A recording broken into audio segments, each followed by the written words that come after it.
বর্দোয়ালিস্থিত যুব সংঘের উদ্যোগে এবং মা উষা চ্যারিটেবল ট্রাস্ট ও রোটারি ক্লাব অফ আগরতলার সহযোগিতায় এক মেগা স্বাস্থ্য শিবিরের আয়োজন করা হয় রবিবার। এই শিবিরে বিনামূল্যে রক্ত পরীক্ষা এবং ঔষধ বিতরণের ব্যবস্থা করা হয়। উক্ত স্বাস্থ্য শিবির পরিদর্শন করতে উপস্থিত হন মেয়র দীপক মজুমদার, কর্পোরেটর অভিজিৎ মল্লিক সহ অন্যান্যরা। বছরের বিভিন্ন সময়ে বর্দোয়ালিস্থিত যুবক সংঘ বিভিন্ন সামাজিক কাজকর্মের মধ্যে দিয়ে সামাজিক দায়বদ্ধতা পালন করে আসছে। সঙ্গে মা উষা চ্যারিটেবল ট্রাস্ট ও রোটারি ক্লাব অফ আগরতলাও নানাবিধের সামাজিক দায়িত্ব পালন করে আসছেন। এদিন স্বাস্থ্য শিবিরের ভূয়সী প্রশংসার পাশাপাশি আয়োজকদেরও বিশেষভাবে ধন্যবাদ ও শুভেচ্ছা জানান মেয়র।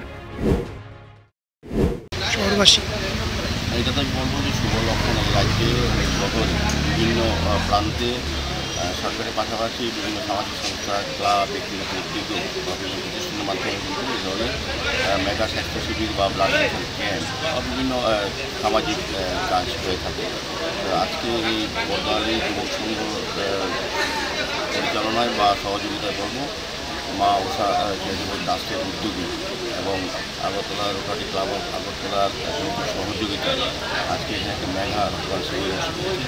বিশেষ করে আমি ধন্যবাদ জানাই সংস্থা যিনি কর্ণধার ডক্টর সুশান্ত রয়। উনিকে বিভিন্ন সময় আমি অনেকগুলি আমার সৌভাগ্য হয়েছে ওনার এখানে স্বাস্থ্য শিবির অংশগ্রহণ করা বা দেখা। প্রচুর সংখ্যক লোকের উপকার হয় এবং রোটারি ক্লাব আগরতলা থেকে সারা বছর ব্যাপী বিভিন্ন সামাজিক বিভিন্ন দায়িত্ব হিসেবে বিভিন্ন সামাজিক কাজ করতে থাকি মানুষের জন্য।